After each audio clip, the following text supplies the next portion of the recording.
esta tarde o mediodía, y también la palabra nos prepara para que nosotros pues dispongamos todo lo que la palabra nos pida y le entreguemos al Señor aquellas cosas que Él nos está pidiendo, y así sacar provecho de la razón por qué nos hemos congregado, porque venimos con expectativas siempre, venimos a que Dios haga un milagro, a que Dios haga la obra, a que Dios responda a nuestras peticiones, a que Dios nos hable.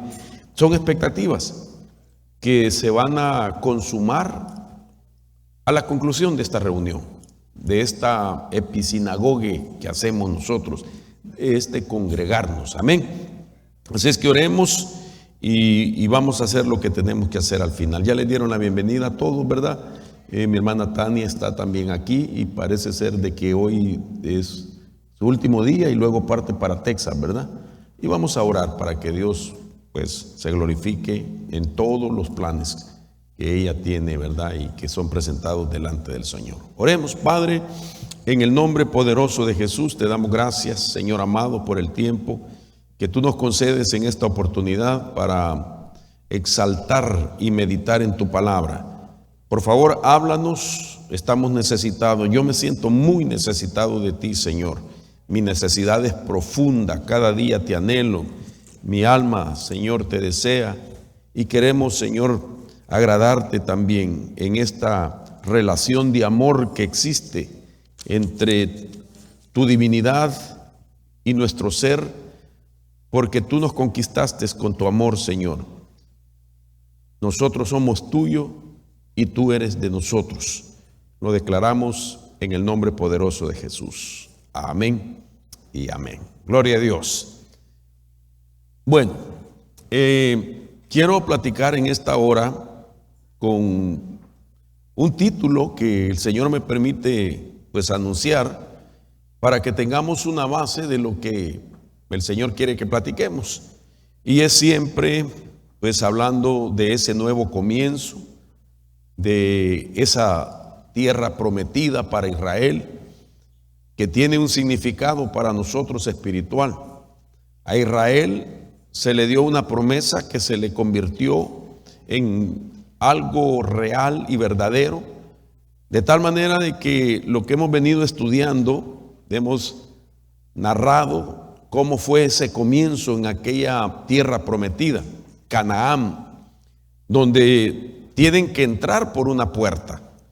Y esa puerta o portal es esa ciudad que estamos hablando ya desde hace algunas semanas, y es Jericó.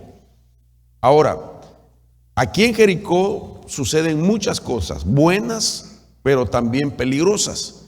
No quiero decir malas, sino peligrosas. Porque si a aquel pueblo le tocó experimentar estas cosas, y que están plasmadas hoy para nosotros, es porque Dios quiere que nosotros tomemos ejemplo y que lo pongamos por obra también en nuestros nuevos comienzos, porque no podemos dudar que hay adversidades y hay problemas que podríamos evitar si ponemos por obra lo que el Señor, ¿verdad?, anticipadamente nos da a través de su palabra. Y entonces aquí hay un problema que yo quiero llamarlo el síndrome de Acán. Es una batalla contra el síndrome de Acán.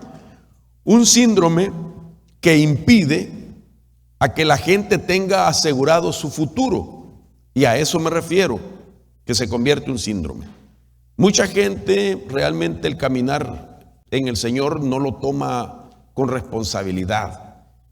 Mucha gente cree que estar en el Señor no hay también de parte de nosotros responsabilidad para poder hacer que los derechos que nos da el Evangelio sean beneficiosos. Es decir, el caminar en Cristo es de derechos y de responsabilidades. Eso nos da el equilibrio en la vida.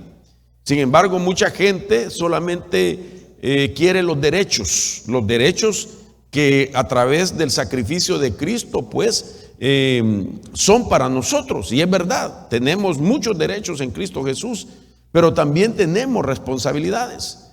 De manera que cuando vemos nosotros lo que le sucede a este personaje llamado Acán, es responsabilidad, hay ausencia de responsabilidad. Lo que él vio fue derechos, y en este caso quiero adelantarme y decir derechos de guerra. En los derechos de guerra de aquel entonces, y posiblemente aún en nuestros días, en algunos lugares, se le llamaba el derecho del botín. El botín era todos los despojos que los conquistadores hacían a aquel pueblo que lo conquistaban.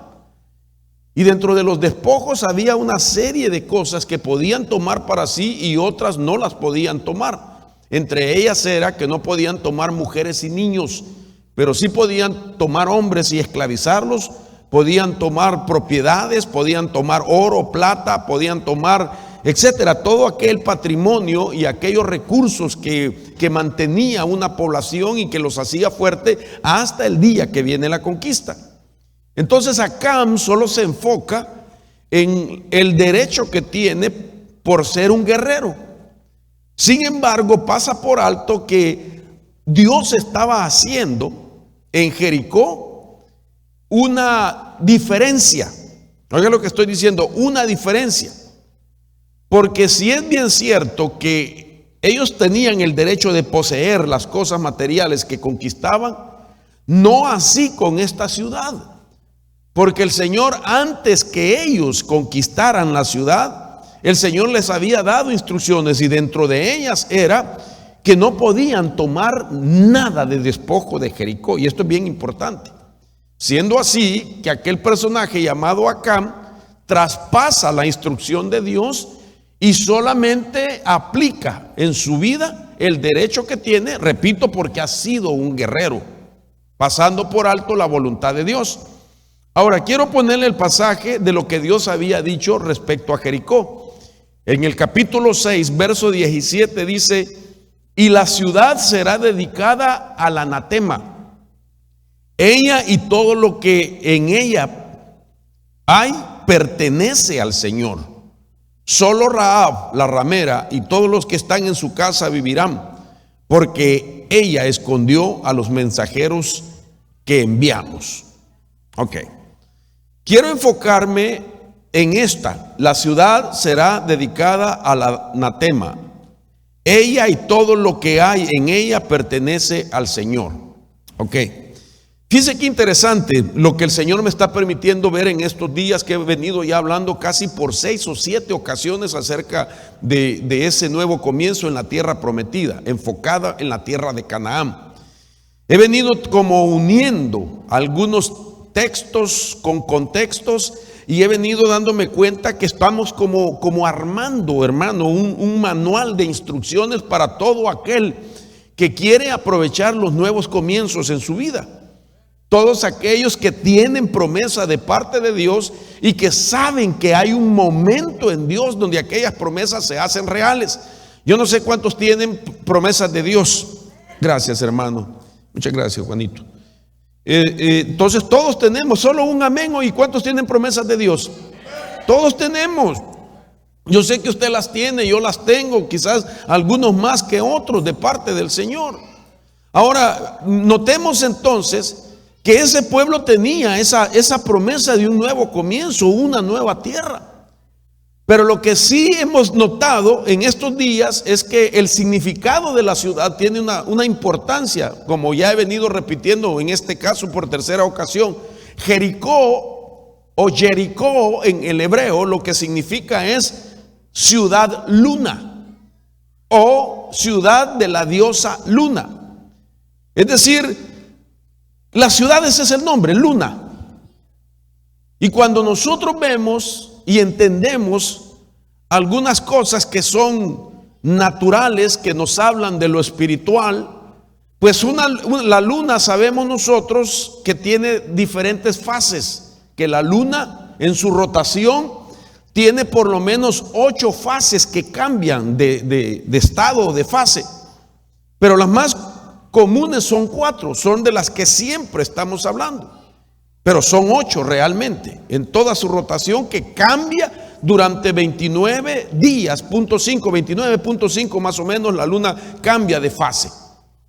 Ahora, eso significa, basado en otro pasaje que ya hablamos en Apocalipsis capítulo 12, donde Juan describe una señal que mira en el cielo y donde dice que hay una mujer que está con una corona de 2 estrellas sobre su cabeza y que sus pies están sobre la luna. Eso significa de que ella venció el significado, valga la redundancia, de aquellos cambios que sufre la luna. Siendo así que la luna tiene una figura muy particular, es decir, que tiene que ver con nosotros, y es que la luna, así como cambia, nos habla de cambios psicológicos que nosotros como seres humanos y creyentes en Cristo podemos sufrir. Porque nuestra composición, específicamente en nuestra alma, el Señor la diseñó de que nuestra naturaleza tuviera pues sentimientos y emociones. Y esa es parte de nuestra personalidad. Sin embargo, el Señor no quiere que nuestras emociones a nosotros nos traicionen, porque ciertamente cuando el hombre o la mujer se deja influenciar más por sus emociones negativas, entonces ese hombre o mujer va a tomar malas decisiones en su vida. Ninguno de nosotros puede negar que nuestras emociones, hermano, influencian tanto o mucho para que tomemos decisiones. Hay gente que toma decisiones equivocadas porque se dejó llevar por sus emociones. Ya no se diga también por los sentimientos, que es más peligroso, porque las emociones duran segundos. Una emoción no dura ni siquiera una hora. Una emoción dura no más de un minuto. Lo mucho, déjeme pensar, déjeme ayudarlo mejor. Voy a ser generoso y le voy a sumar 3 minutos. 3 minutos de la misma emoción es mucho. Lo que quiero decir, que nuestras emociones llegan y se van, pero en ese lapso de tiempo alguien puede tomar una decisión que le cambia definitivamente su vida, porque si la emoción es mala, la decisión va a ser mala y entonces afecta su destino, donde va a tener batallas, conflictos que no estaba supuesto a experimentar, pero que se dejó llevar por sus emociones. Si a esto le sumo sentimientos, puede ser más permanente una decisión por un pensamiento. Es decir, por un sentimiento, porque los sentimientos sí pueden durar toda la vida.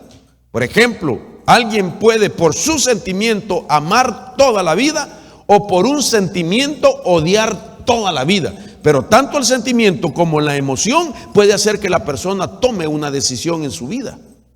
Ahora menciono esto porque es necesario volver a retomar el tema de la ciudad Jericó. Todo esto está pasando en Jericó.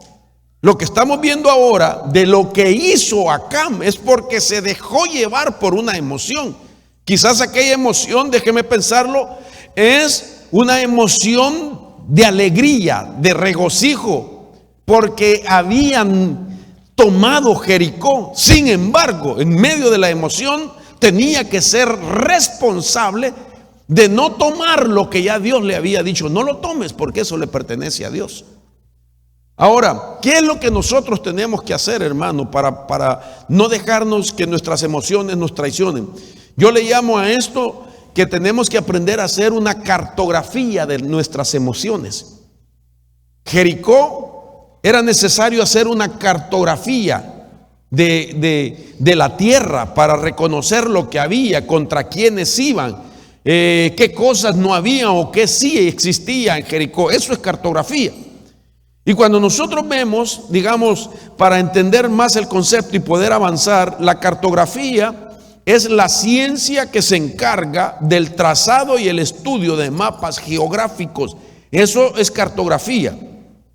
Los términos griegos es cartes, que quiere decir mapa, y grafeín, que quiere decir escribir. De estas dos palabras griegas surge el significado o la palabra en español que es cartografía. Entonces, es una ciencia que se encarga del trazado y el estudio de mapas geográficos. Pero cuando ya le damos un sentido de aplicación a este significado, tenemos que verlo como el concepto a nosotros nos permite entonces saber que no solo la cartografía existe en el plano literal, en el plano físico, sino también en el plano espiritual. De hecho, existe dentro de la iglesia cristiana una doctrina que se llama cartografía espiritual. Y la cartografía espiritual, en primer punto, sería la investigación de cada ciudad. Oiga esto, para descubrir cualquier situación que esté obstruyendo la obra de Dios y el avance del reino de Dios.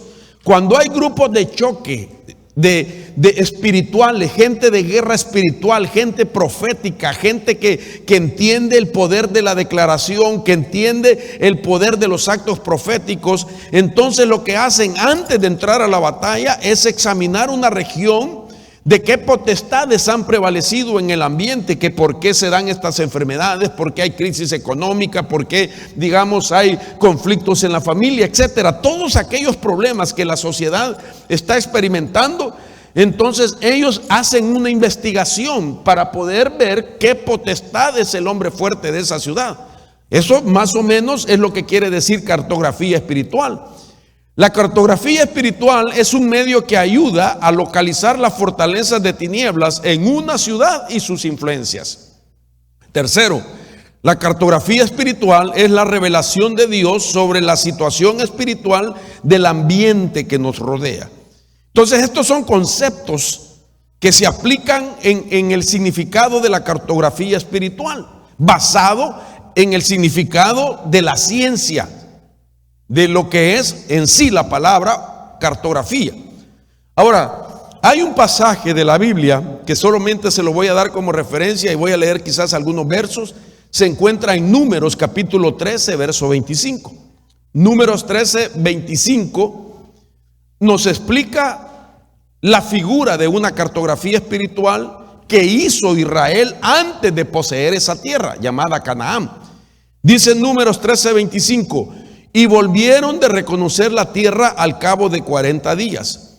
Y fueron y se presentaron a Moisés y a Aarón y toda la congregación de los hijos de Israel en el desierto de Param, en Cadés. Y le dieron un informe a ellos y a toda la congregación y les enseñaron el fruto de la tierra. Números 13, 25 y 26. Le escribo esto solo para que vea la idea de lo que es una cartografía espiritual. Ellos penetraron la ciudad. Ellos fueron y examinaron cómo eran los habitantes, cómo era el fruto de la tierra, y vinieron y dieron el informe. Claro, sabemos que dieron un informe negativo y todo Israel se atemorizó. Eso es cartografía espiritual. Ahora, cuando aplicamos este principio a la cartografía de nuestras propias emociones, tiene que ser también igual. Y cada uno de nosotros se conoce a sí mismo. Es decir, ni usted y yo necesitamos decirle: Señor, muéstrame qué emoción tengo dañada, porque eso usted lo sabe, hermano. Usted y yo sabemos qué emociones y sentimientos han sido impactados por algún evento en la vida. Entonces, lo que sí tenemos que saber es qué es lo que provoca en nuestro ser y qué es lo que nos hace tomar decisiones equivocadas.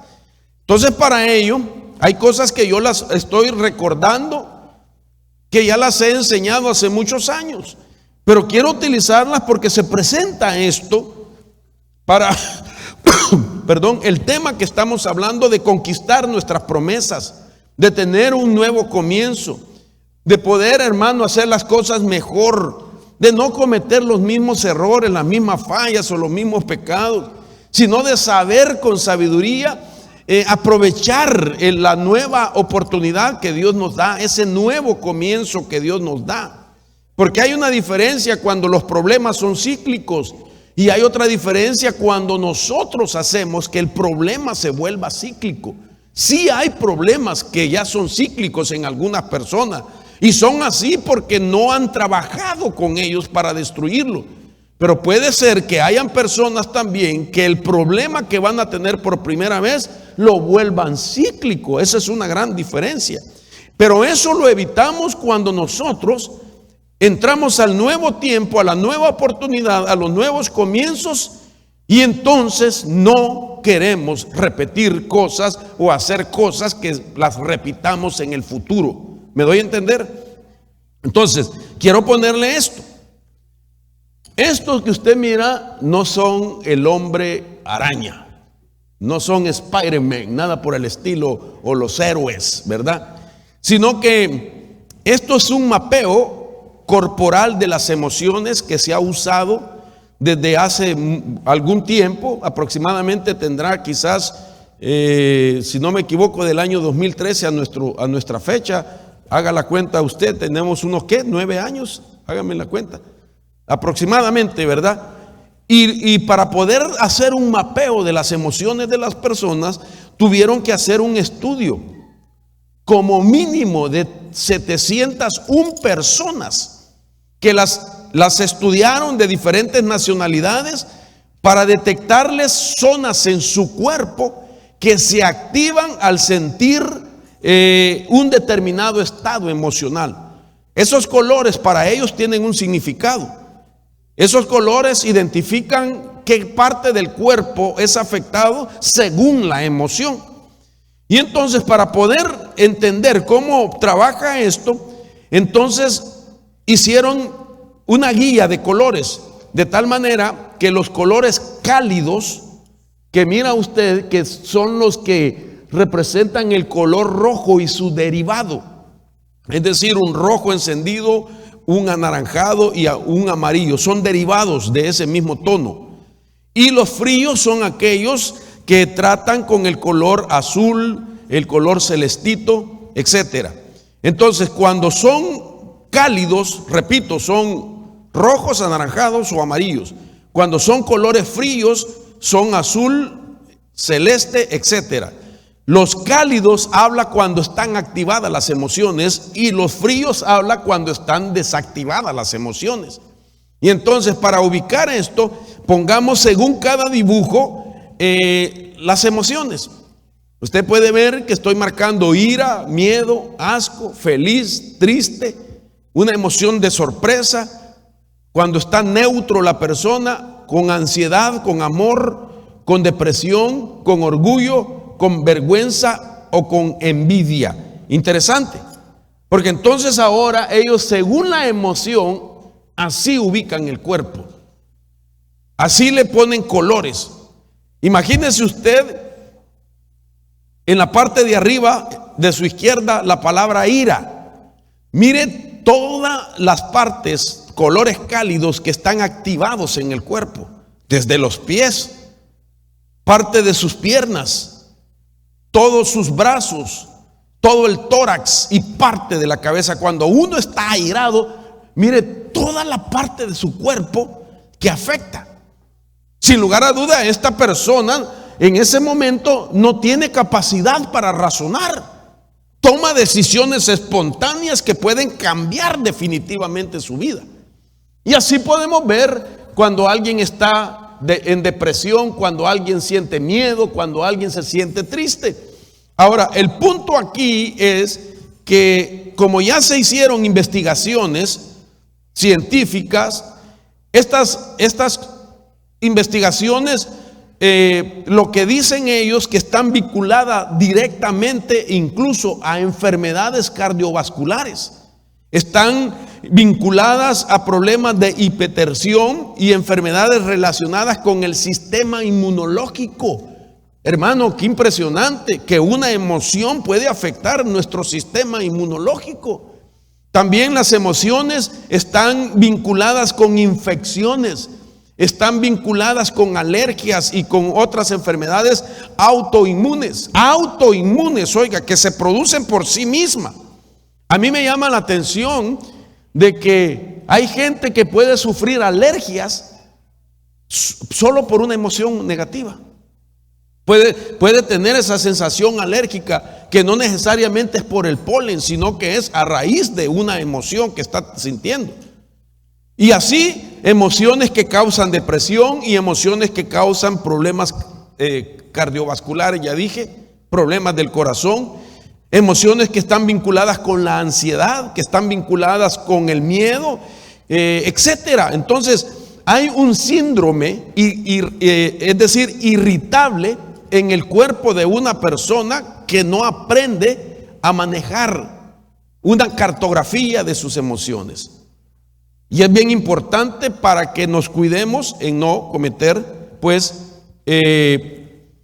errores en un punto determinado. Pero volviendo al punto, entonces quiero volver a este pasaje para concentrarme qué fue lo que impulsó a Acán a violar una ley, una orden, mejor dicho, que Dios le había dado con respecto a esa ciudad. ¿Qué fue lo que a él lo hizo que solamente se mantuviera con el derecho que tengo? Es que yo tengo derecho a esto, y pasar por alto la responsabilidad que tenía. Entonces, repito, Josué 6:17, y la ciudad será dedicada al anatema. De todo lo que hay en esa ciudad le pertenece al Señor. Era nuevo. Esto no existía. Porque el derecho les enseñaba, repito, todo guerrero tiene que tomar del despojo de la ciudad que conquistó.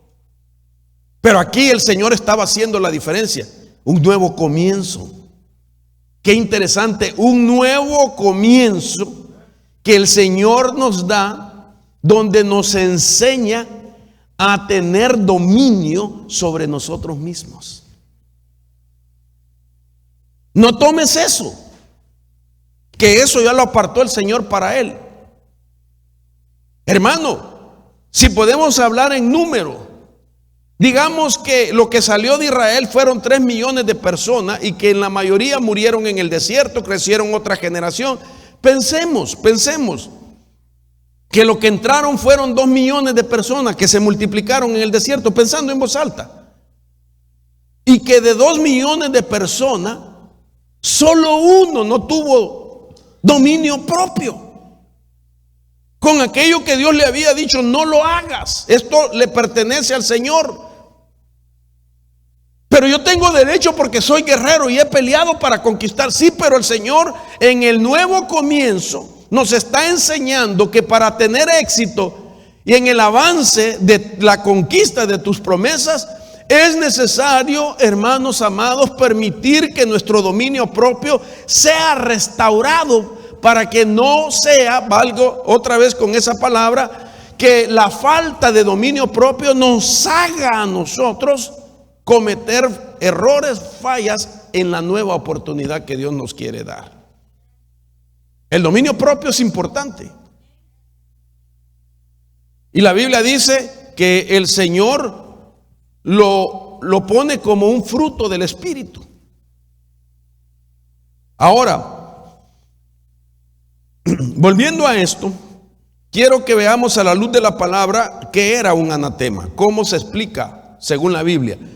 Levítico 27:28 dice: sin embargo, cualquier cosa dedicada que alguno separe para el Señor de lo que posee, sea hombre o animal o campos de su propiedad, no se venderá ni redimirá. Toda cosa dedicada es santísima al Señor.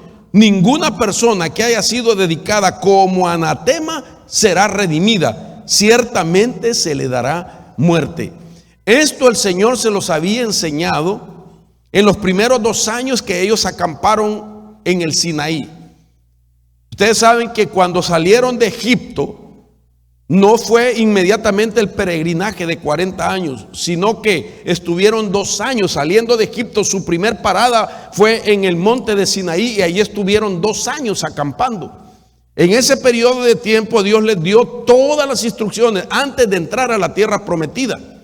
Entonces quiere decir que eso que en Josué lo estamos leyendo, capítulo 6 del anatema, ya había sido establecido como una ley. Y lo que Dios hizo, ya no darles explicaciones, sencillamente les dijo: Jericó, todo lo que hay en la ciudad es anatema, le pertenece al Señor, porque ya se había establecido esto en ellos. Ahora, nosotros quizás no tenemos muy ampliamente el significado de esto, pero lo que voy a hacer es tratar de explicar lo que significa la palabra anatema desde su origen. Y esta palabra puede pronunciarse Sherem o Jerem, y lo que significa es un objeto condenado. Abstractamente, exterminación. Anatema es, qué interesante, porque nosotros solo pensamos que la consagración es para lo bueno, pero anatema significa consagrar una cosa para ser destruida. Oiga esto. Dedicada a la maldición. El anatema era declarar que cualquier objeto idólatra, persona, ciudad, fuera sentenciada a la destrucción. Cuando tal maldición era pronunciada sobre una ciudad, significaba que todas las personas, animales y todo el botín que la gente normalmente tomaba y guardaba debía ser completamente quemado al fuego. O sea, de que aquella gran puerta, el portón de la tierra prometida llamada Jericó, Dios les dijo a ellos: todo lo que hay en esa ciudad no es para ustedes. Eso ha sido consagrado para el Señor. Eso es un anatema. Ahora me llama la atención por qué Dios hacía eso.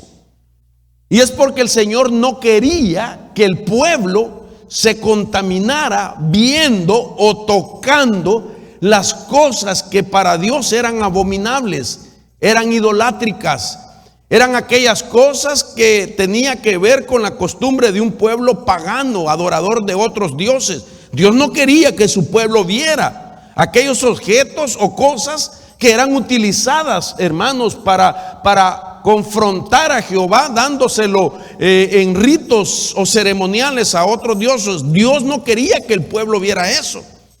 De tal manera entonces que dedica el Señor a esa ciudad como un anatema.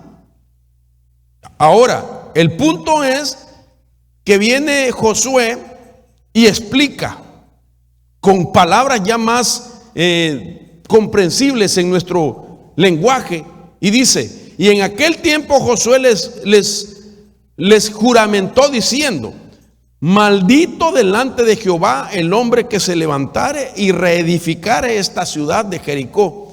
En su primogénito eche sus simientes y en su menor asiente sus puertas. Entonces no solamente Josué les hace mención y les está diciendo: la ciudad va a quedar destruida porque ya Dios declaró que es un anatema. No se puede tocar nada. Y hay de aquel que se atreva a levantar de nuevo a Jericó. No se vayan a dormir. Y entonces veo esto de que Josué pone esa sentencia y dice: el hombre que reedifique su ciudad, el precio que va a pagar es que su primogénito va a morir. Sin embargo, si no atiende y continúa edificando Jericó, cuando trate de poner sus puertas, entonces el último descendiente, el último hijo cronológico, también morirá. Por las puertas pagará un precio, la muerte del menor, y por levantar los cimientos o los fundamentos de Jericó, quien morirá es su primogénito. Note qué impresionante esto que estamos leyendo. Ahora, me llama la atención que cuando leemos la Biblia, nosotros encontramos que esa palabra se cumplió 800 años más tarde. 800 años más tarde, la maldición que Josué dio y que acabamos de leer, cayó en un hombre llamado Hiel, que se atrevió a pasar por alto, no tener responsabilidad, sino solo derecho. Y entonces erige de nuevo esa ciudad. Dice Primera de Reyes 16:34. En su tiempo Hiel de Betel reedificó Jericó. A costa de la vida de Abirán, su primogénito, puso sus cimientos. Y a costa de la vida de su hijo menor, Segub, levantó sus puertas conforme a la palabra que el Señor había hablado por Josué, hijo de Nun. Note usted que 800 años habían pasado. La gente pensó que Dios ya no iba a recordar aquella ordenanza que les dio Ellos ya tenían 800 años de vivir en Canaán y aquella ciudad había permanecido destruida. Y aparece y decide, hermano, levantar la ciudad pensando que Dios ya se le había olvidado. No solamente Josué ya no existía, entonces ya no había quien le recordara o le redarguyera y le dijera: lo que estás haciendo es violar lo que Dios estableció y esto acarreará problemas para tu vida. Sino que al no estar Josué, él pensó que se le había olvidado a Dios, pero Dios no olvida, hermanos. Cuando Dios promete bendecirte a ti, Él no olvida que te ha prometido su bendición. Dios no olvida. Pero cuando Dios te dice también: no toques eso porque habrá consecuencias, tampoco Dios lo olvida. Eso es derecho y responsabilidad. Ahora note usted que todo lo que había en Jericó le pertenecía. Ahora, me llama la atención todo esto, hermano, que era la primera ciudad. Era la primera ciudad de 31 ciudades. Y quiero llevarlo de nuevo a lo que nosotros hemos venido le he venido presentando, y es este cuadro que no me canso de explicarlo o de presentárselo. Si Josué y el pueblo le dejaban a Jericó a Dios como primer fruto, es decir, su primera conquista, Dios le daría la conquista de las otras 30 ciudades. Es decir, Jericó era lo que tú te niegas a tomar y que crees que te pertenece en la ley del botín de un guerrero. ¿Cuántos guerreros hay acá? ¿Cuántos guerreros? ¿Cuántos podían dar un grito de guerra? Ok. Allá atrás, ¿cuántos pueden dar un grito de guerra? ¿Gritaron o no gritaron los de que están detrás de la cortina? No de la cortina de hierro, sino de esa cosa aquí. Ok, mire pues. Hay cosas que te van a abrir puertas. Dios les había puesto estas condiciones. Lo que estaba diciéndoles Dios: yo sé que son guerreros. Yo sé que para ustedes como guerreros saben la ley del botín. Y toda ciudad conquistada ustedes pueden tomar lo que ustedes quieran. Había una ley del botín por costumbre, que fue la que hizo Abraham cuando vino de derrotar reyes. Dice la Biblia en Génesis capítulo 17 o 14, mejor dicho, que cuando vino de las batallas le presentó al rey Melquisedec un diezmo, dice, de todo el botín que les había quitado a los reyes. Entonces había por costumbre, porque Abraham vivía en los tiempos donde no existía esa ley. Pero luego más adelante nosotros vemos que por legislación existía ahora el botín. Y entonces en la Biblia, por causa del tiempo no le voy a poder explicar los pasajes, pero en la Biblia nosotros podemos ver diferentes formas que se aplicaban el botín. Por ejemplo, en los días de David, lo que hacía David era que los que habían participado en la guerra tomaran el botín, tomaran despojos, llegaran a un lugar, destruyeran, y todo aquello material de valor lo tomaban, se lo repartían ellos con su familia y con otra gente que se había quedado en el campamento de guerra. Más adelante vemos también que el botín era también una legislación, era tomado también, pero se distribuía en diferentes sectores. Es decir, se le daban a los levitas parte del botín, se le daban al rey parte del botín, y se le daba también al guerrero y a su familia parte del botín. Entonces se distribuía. Lo que quiero decir es que todo guerrero tiene derecho a botín. Por eso le pregunté: ¿cuántos guerreros hay? Hermano, tú vas a recoger del fruto de tus victorias. Tú vas a recoger del fruto de aquello que haces creyendo en el Señor y conquistas, hermano, y derrotas cosas en el nombre de Jesús. Tú tienes derecho al botín. Y Jericó era una de las ciudades, hermano, más poderosas militarmente hablando, pero también en recursos. Había muchos recursos. Déjeme pensar, ¿quién no se sentaría tentado a tomar algo Al ver, hermano, que era una ciudad que tenía mucho oro, mucha plata, muchas piedras preciosas, muchas telas, etcétera, y como guerrero sabía que podía tomar. Oiga lo que le estoy diciendo: como guerrero te pertenece el botín, a no ser que Dios te diga, eso no es para ti, eso es para mí.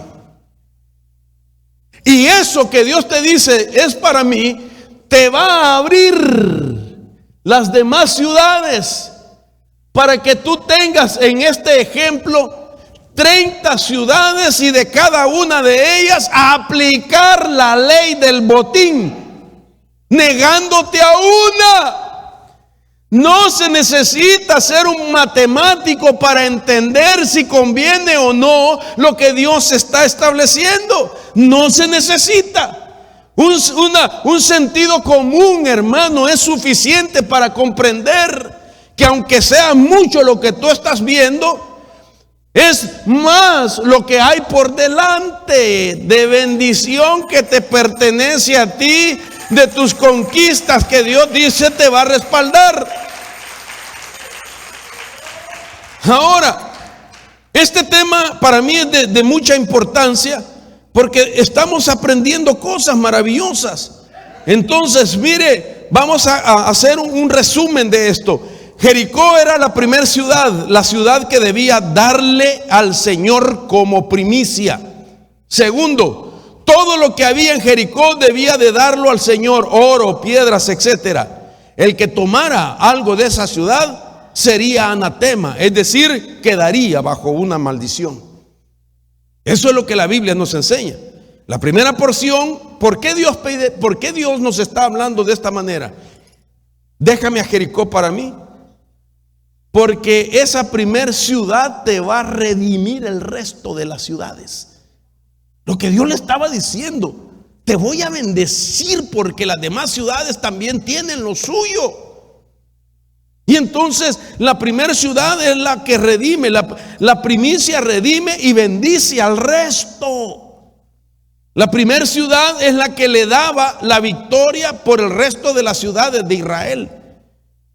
Si el pueblo hubiese caído en la influencia de Acán y el pueblo lo hubiera imitado a Acán, Israel nunca hubiese conquistado Canaán por seguir la influencia de uno.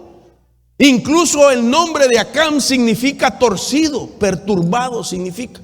Mire qué nombrecito: Acán, torcido, perturbado. Y eso nos habla de sus emociones también. Ahora, basado en esto, entendemos por qué Pablo pone un principio. Si la primera ciudad, Jericó, se la daban al Señor, esa ciudad, al considerarse primicia para Dios, redime las demás ciudades. Dame una y te quedas con 30, que va a ser para generaciones y generaciones tuyas que van a ser bendecidos, le estaba diciendo. Porque el principio que Pablo mira en esto es el siguiente: mira, hermano, y si el primer pedazo de masa es santo, también lo es toda la masa. Y si la raíz es santa, también lo son las ramas. Si tú te niegas a tu primer botín de conquista y miras que aquello es valioso, pero sabes que no lo puedes tocar porque es de Dios, Dios te va a bendecir a ti, viendo que tu actitud es santa, que has agradado al Señor de tal manera que tus hijos son considerados también en la base de tu propia actitud, de tu propia decisión, de tu propia obediencia, de tu propia responsabilidad. Que aunque ellos en la vida literal no sean santos, Dios los mira como santos por la actitud que aquel que se ha acercado a Dios lo hizo, hermano, en obediencia. Déjeme decirlo, si el aquí está hablando de la masa, pero aquí le podemos poner nombre. Si el primero de esta familia, digamos llamado Carlitos, es santo, también toda la familia de Carlitos es santa. Ah, no, hermano, pero no todos están en el Señor. ¿Qué importa? Ya Dios se compromete a través de su palabra, y Dios dice que la primera cosa que le das a Dios redime todo lo demás. Y así podríamos aplicar a cualquiera de nosotros. ¿Cuántos quisieran eso, hermano? ¿Cuántos quisieran que un descendiente suyo que no está caminando bien, que anda mal, pueda ser visto con ojos de misericordia y en la santidad de Dios poder ver por la fe y en un futuro que ese también será santificado por aquel hombre y mujer que conquistó algo y que se negó a tomar del botín para consagrárselo a Jehová Dios? Ahora, no puse mi reloj y no sé cuánto tiempo llevo, pero me ayudan, hermano. ¿A qué hora hay que terminar acá? A las 4. Ah, entonces me ha ido bien, me falta más de media hora. Aleluya, gracias, Señor. Ahora, ¿por qué Dios trabajó con aquella ciudad que estaba dentro del territorio llamado Canaán? Canaán era todo el territorio, y ahí se encontraba Jericó más 30 ciudades. Y entonces empecemos a ver por qué Dios le dijo: mira, te voy a dar la llave de conquistar Canaán. Vas a tener que aprender a tener dominio propio. Vas a tener que negarte a ti mismo para adorar a Dios y para obedecer a Dios. Hay cosas en nuestra vida que toman mayor atención o ejercen más influencia en nosotros, que puede ser cosas de valor para ti en diferentes ángulos: emocional, sentimental, material, espiritual. En tu tiempo, hay tiempo que tú crees que te pertenece, pero Dios te está pidiendo ese tiempo para Él. Hay cosas en tu vida que te pertenecen, pero Dios te las está pidiendo para Él. Hay emociones, hay sentimientos que Dios te está diciendo: dámelas, porque estas cosas no te han permitido tener todo el futuro redimido. No estoy hablando de una redención espiritual, estoy hablando de cosas que no se han hecho para nosotros realidad. Cosas que se han presentado muchos estorbos para poder alcanzar aquello. Y aunque te has esforzado o humanamente te has, hermano, sacrificado en tiempo, has desgastado tus años enfocado en algo que tú has querido cambiar, pero no se ha dado el cambio, porque Dios te está pidiendo tu tiempo. Tiempo para estar en intimidad con Él. Tiempo, hermano, para que tú busques en su palabra el consejo divino. Tiempo para doblar rodillas y orar y hablar con Él. Tiempo incluso, hermano, para ayunar, que te dediques a ayunar, negarte un día a comer. Tiempo de que tú te niegues a tus propios planes y le entregues a Dios tu vida para que sean los planes de Dios en Él 100%. Cuando yo veo ejemplos en la Biblia de humanos que sí llegaron, hermano, a ese nivel que no es imposible, solo es una decisión que hay que tomar en una buena emoción. ¿Qué haría una mujer soltera, pongamos? De que así como una mujer que la Biblia habla que tenía planes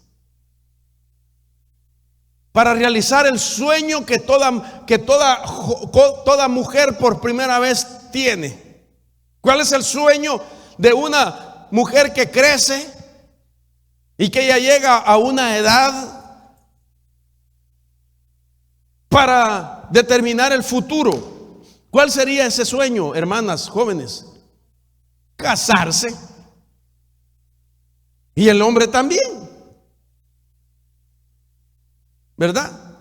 ¿Y qué tal que se le aparece el Espíritu Santo y le dice: ¿me puedes entregar tus planes para meterte en un plan diferente que se va a reconocer por todo el tiempo para una mujer? Usted sabe que le estoy hablando de María, y que involucra también a José, que era quien ya estaba desposado, como decía la pastora Luz hoy, de que se comprometían firmando un pacto delante del padre de la novia, donde la estaba tomando por su esposa. Eso se llama desposorio, aunque no la tocaba y ni vivía con él, sino que se apartaba un año para ir a preparar morada, la costumbre de Israel. Y José tenía sus planes, ya había hecho líneas a dónde va. Aquí voy a construir la casa para mi muchachita María. Aquí va a ser nuestra alcoba, aquí la cocina, a ella como le gusta hacer tamales y champurrado. Aquí vamos a cocinar, aquí me voy a sentar y voy a hacer mis tacos de cabeza, y yo sé que ella me los va a servir con mucho chile. Todos los planes que tenía, hermano, no solo a ella se los piden, sino que llega el momento y se los piden a él también. Que la Biblia dice que cuando él se dio cuenta que ella esperaba un bebé, no creyó. No tenía ni razón de pensar de que el Espíritu Santo había venido sobre ella para llenarla y hacer de que el Espíritu Santo de él viniera a la concepción para ella, sino que quiso abandonarla en secreto. Quiso decir: aquí me voy porque hay que le echen perdón. No, mejor no digo eso, porque Dios guarde, es el Señor Jesús. Pero quiso huir en secreto, y un ángel se le metió en el sueño y le dijo: no la abandones. Ella me entregó su tiempo, ella me entregó sus planes, pero le hemos escogido un mejor plan para ella y para ti, José, que el hijo que va a tener, aunque no es tuyo, sino que es de arriba, vas a tener el privilegio de criarlo durante sus primeros 30 años. Se puede imaginar lo que Dios siempre te da cuando tú te niegas a tus propias cosas, porque ante nuestros ojos tienen un valor material o emocional o sentimental, pero Dios siempre tendrá lo mejor para nosotros.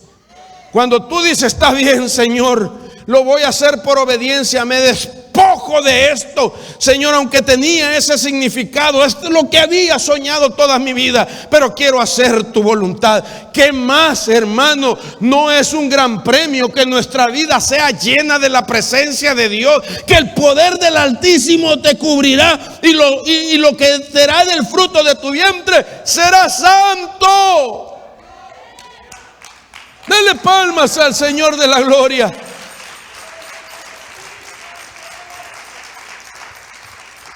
Esta noche, o esta tarde mejor dicho, Dios está pidiendo a algunos de ustedes que entregues los planes que son muy humanos y que dejes que los planes de Dios se siembren en tu corazón. Niégate si tú sabes que aquello es solamente para conveniencia tuya y no para conveniencia de muchas generaciones. Ahora, vuelvo al punto. Lo que Dios les estaba pidiendo a ellos no era cualquier cosa, era la riqueza de Jericó. Pero entonces Dios, que siempre hace cosas que aunque no te las explica en el momento, tiene razón por qué lo hace. Porque Dios es omnisciente, todo lo sabe. ¿Y usted cree que Dios va a querer algo malo para nosotros? Nunca, hermano. Si nuestro papá es bueno, perfecto, amoroso, sabio, excelso, Él nunca va a querer nada malo para nosotros. Y entonces lo que estaba haciendo con Josué y su ejército era enseñarle una estrategia a cómo vencer la fuente de la tierra de Canaán, la fuente de la tierra de Canaán. Y note usted que esta fuente la comenzamos a ver cuando empezamos a buscar el significado. Por ejemplo, Canaán o los cananeos. Mire lo que significa esta palabra. Se deletrea Ken Aae, Canaán, Ken Ae. Entonces, esa palabra cananeos, que viene de Canaán, significa materialistas, mercaderes, comerciantes, negociantes. Por definición, Jericó, situada en territorio de Canaán, es una ciudad que desvía los recursos. No sé si me estoy dando a entender. Lo que estaba haciendo Acán era que si no reconocía lo que había hecho o no se le descubría lo que había hecho, iba a desviar a Israel a los recursos que ya Dios tenía preparados para él en su orden. Era unas pérdidas que iban a tener si Josué no ponía por obra lo que Dios le había pedido. Entonces, si esto era Jericó, entonces tenemos que empezar a meditar quién era para los habitantes de Jericó su proveedor. ¿Quién les proveía a Jericó la riqueza que tenía? Y entonces en todo Canaán, una de las potestades mayor se llamaba Baal. Que el Señor lo reprenda. Baal, su nombre, entre los nombres, solo Baal significa propietario. Oiga esto, ¿sabe lo que estaba diciendo? Baal era propietario de los recursos de Jericó. Gobierno o gobernador, el capitán o el dominio, señor con S minúscula, gobernante de la tierra. También socio, aliado, esposo o para casarse. Todo eso quiere decir Baal. Entonces, si se quedaba el despojo en el pueblo de Israel, significaba para Israel de que quien les había dado la riqueza era Baal y no Dios. Entonces, como que Dios les dijo: si ustedes toman de eso, es Baal el que ha proveído eso. Ustedes van a venir a caer bajo el gobierno de Baal, influencia, bajo el dominio de Baal, e incluso ustedes van a ser una especie de sociedad con una entidad del mundo espiritual. Él va a ser aliado de ustedes. Él va a ser esposo de sus mujeres. Dios me libre, renuncio, reprendo, rechazo. Miren lo que significa. En otras palabras, ustedes van a casar a sus esposas con Baal, y ustedes también como varones van a estar casados con Baal. Ustedes van a tener una relación con Baal, y Baal va a estar en todas las cosas materiales de ustedes. La cama donde te duermas, Baal te la dio. El televisor donde miras en los programas de Llamados a Conquistar, eso no, esos sí son del espíritu. Los que miras de novelas, ¿cuántos dicen amén? Donde miras noticieros, donde miras esto, Baal te lo va a permitir. El vehículo que vas a manejar, Baal te lo va a dar. Él va a estar. Si vas manejando solo, sin pasajero, pues va a ir Baal contigo, porque es socio. Si tu esposa ese día no quiere dormir contigo, quien va a llegar a acostarse va a ser Baal, porque estás dependiendo de él. ¿Me voy a entender? Dígame amén, pues. ¿Qué? Entonces Dios quería romper con eso, porque Dios quería que no olvidaran que Él es el que los sostuvo en el desierto y los alimentó con el maná del cielo, y que les ha prometido una tierra nueva, unos nuevos comienzos donde Él es el que provee para nosotros. Y no nadie más ni algo más. Ahora mire, además de esto, lo que significa Baal, quiero llevarlo más adelante porque esta es la batalla contra ese espíritu en los nuevos comienzos. En los nuevos comienzos hay que asegurarnos de romper las influencias de aquellas cosas que ejercieron control y dominio sobre nuestras vidas para avanzar. Entonces, Baal es conocido como el Dios con D minúscula de 1000 rostros. Y le llaman el Dios de 1000 rostros porque Baal, este es el nombre original, pero Baal se hace manifestar o presentar con términos de nombres compuestos. No solo Baal, sino que a la palabra Baal se le añade algo más, que es el tipo de manifestación que él ejerce según el lugar. Pero para darme a entender, mire lo que significa Baal, además de lo que ya dije. Baal era considerado el sol fecundador de la tierra, el sol fecundador de la tierra y protector de la riqueza material de Canaán. Y eso era lo que quería Dios quitar. Si nuestro sol se llama Jesús, Él es el sol de justicia. Y Baal está pretendiendo, porque así lo había hecho por miles y miles de años en Canaán. Él era para ellos el sol fecundador de la tierra y protector de la riqueza material. También Baal es el Dios del éxito y de la felicidad. Y esto significa que para la ciudad de Canaán, quien les daba la prosperidad familiar y laboral era Baal. También es el Dios de la montaña. Nos habla de la prosperidad religiosa y de los lugares altos donde se sacrificaban ofrendas para él. Baal era el Dios de la naturaleza, que representa la prosperidad agrícola. Pero ahora vemos sus nombres compuestos. Baal Gad, el Señor de la buena fortuna. Si tú le sirves a Baal Gad, te vas a sacar la lotería. Eso se decía en Canaán. Baal Jamón, señor de la riqueza o de la abundancia. Baal Zephón, señor del norte. Y otra vez Baal, poseedor o señor, Dios de la fertilidad de los cananeos, cuyo culto introdujo entre los hebreos, según Números 22:41, Jueces 2:13, Jueces 6:28 al 32. Quiere decir que aquellos que no tenían vínculo con él, entonces se reconocían de que él era el responsable, Baal, de la pobreza de ellos.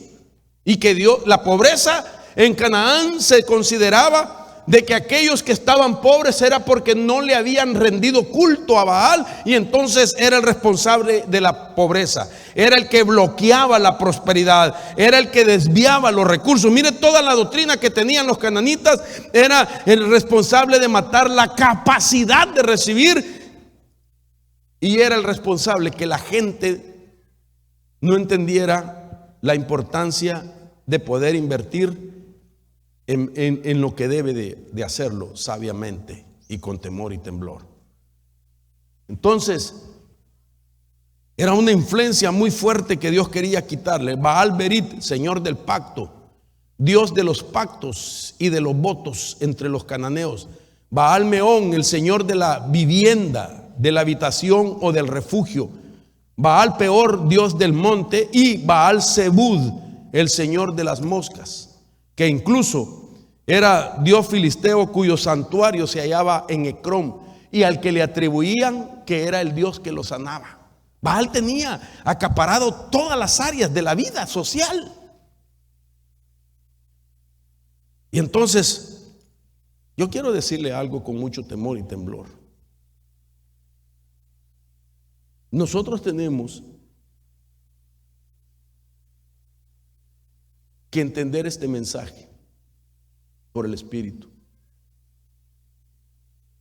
porque hemos entrado a un tiempo donde el nuevo gobierno ya empezó a manifestar la agenda abominable que trae sobre Estados Unidos. Y hay mucha gente que realmente no mira lo delicado del tiempo que estamos viviendo. donde ahora nosotros vamos a ver en apariencia, supuestamente, beneficios para la sociedad norteamericana, pero detrás hay un precio a pagar muy alto. Siendo así que nosotros tenemos que depender del Señor hoy más que nunca y reconocer en nuestro corazón que Él es el que nos va a dar la tierra, la conquista, pero que tenemos que estar muy sensibles a obedecer cuando Él nos pida algo que en tu vida puede ser de estorbo y de tropiezo. El tiempo se me fue. Pero imagínense entonces que Josué capítulo 7 verso 1 dice: mas los hijos de Israel fueron infieles en cuanto al anatema, porque Acán, hijo de Carmí, hijo de Sabdí, hijo de Zera, de la tribu de Judá, tomó de las cosas dedicadas al anatema, y la ira del Señor se encendió contra los hijos de Israel. Muestra de esto es que la siguiente batalla era con Jai, y en vez de ganarla, la perdieron. Y perdieron contra un pueblo que no era muy numeroso como Jericó, que no tenía fortalezas como Jericó, que de tal manera cuando Josué vio que era un pueblo pequeño y muy desprotegido, ni siquiera mandó gran cantidad de hombres a pelear, sino que mandó un número nada más considerable, porque él sabía que iban a ganar esa victoria, porque él confiaba en las promesas. Sin embargo, una sola persona afectó a toda Israel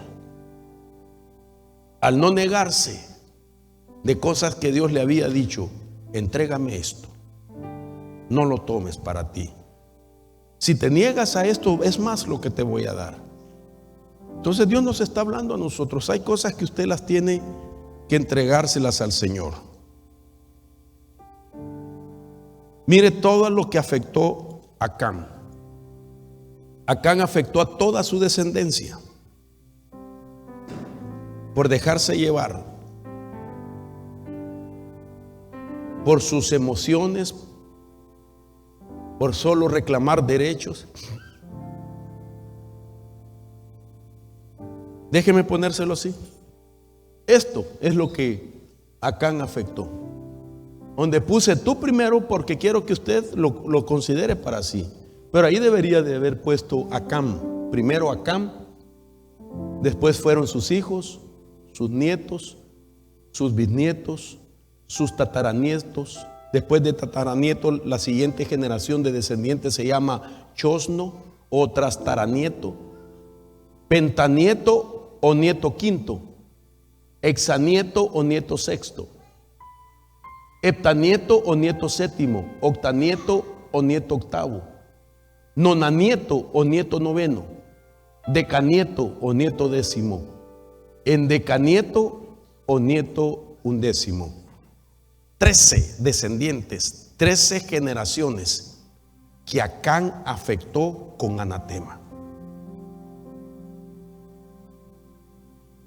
Pero esto se puede revertir entregándole nosotros algo que hemos valorado nosotros por sí mismo y que Dios nos está diciendo: entrégamelo a mí, déjamelo para mí. Mire entonces las primicias, el significado que tiene de tus cosas emocionales, de tus cosas sentimentales, de tus bienes materiales, de tu tiempo, de tu carácter.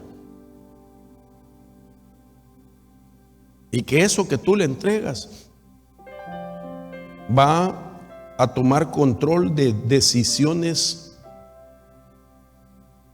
negativas y que vuelva la tranquilidad, el equilibrio y la paz a nosotros. Póngase sobre sus pies.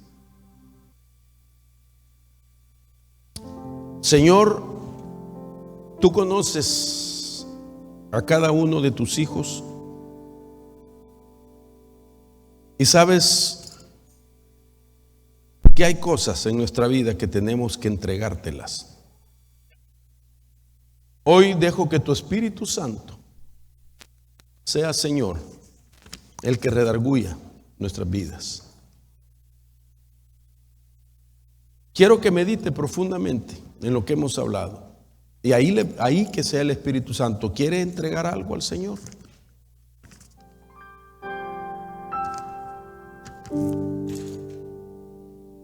¿Quiere entregarle algo?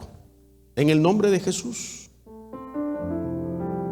Padre, que se haga tu voluntad, que sea tu Espíritu Santo, y que tu pueblo no se deje llevar por emociones y por sentimientos, solamente, Señor, viendo su propia conveniencia y pasando por alto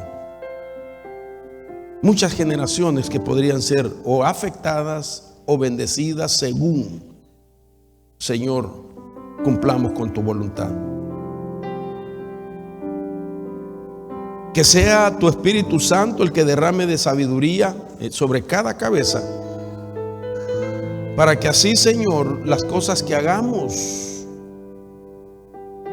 no sean por la presión de la vida, no sea, Señor, por costumbre o porque otros lo hacen, sino que sea lo más correcto que agrade tu nombre, Señor. Que ya no se vuelvan a repetir los errores y las fallas, mucho menos los pecados, sino que en este nuevo comienzo, Señor, sepamos entender el momento para hacerlo mejor cada día y poder echar mano de tu promesa. Un solo hombre paró el campamento y les provocó derrotas. Una sola cabeza puede traer conflictos al resto de la familia. Un solo pensamiento nos puede llevar, Señor, a hacer lo incorrecto. Emociones y sentimientos dañados nos pueden hacer tomar decisiones equivocadas. Por favor, ayúdanos, Padre, sánanos, sana nuestro ser, ayúdanos a ser libres, Señor, de esa presión interior, en el nombre poderoso de Jesús. Por cuestiones, usted sabe, de distanciamiento, pues se nos hace difícil llamar al frente a muchos hermanos, pero quisiera ahí que oremos por nuestra hermana Tania, hija. Ella va de viaje para Texas, y ahí donde estamos nosotros, extienda su mano donde ella está para pedirle: Señor, ponemos la vida de tu hija, Señor, en tus manos. Tú conoces la razón y el propósito, Señor, por la cual ella tiene que partir de este lugar. Pedimos que tu Espíritu Santo la bendiga, le ayude, Señor, pueda alcanzar el propósito, pueda tener la victoria que necesita. Señor, venimos nuevamente orando por ella. Lo hemos hecho varias veces con todo nuestro corazón y con toda nuestra fe, y hoy, Señor, una vez más lo venimos haciendo. Señor, guárdala en el hueco de tu mano, abre puertas, provee lo que necesita, en el nombre de Jesús. Declaramos sobre la vida de ella que estamos en un nuevo comienzo, una nueva etapa, una oportunidad más, algo nuevo de parte del Señor, en el nombre de Jesús. Juanito Oquim, ¿dónde estás, hijo? Quiero que te acerques, por favor, a tu familia. Y, hija, es que hay un niño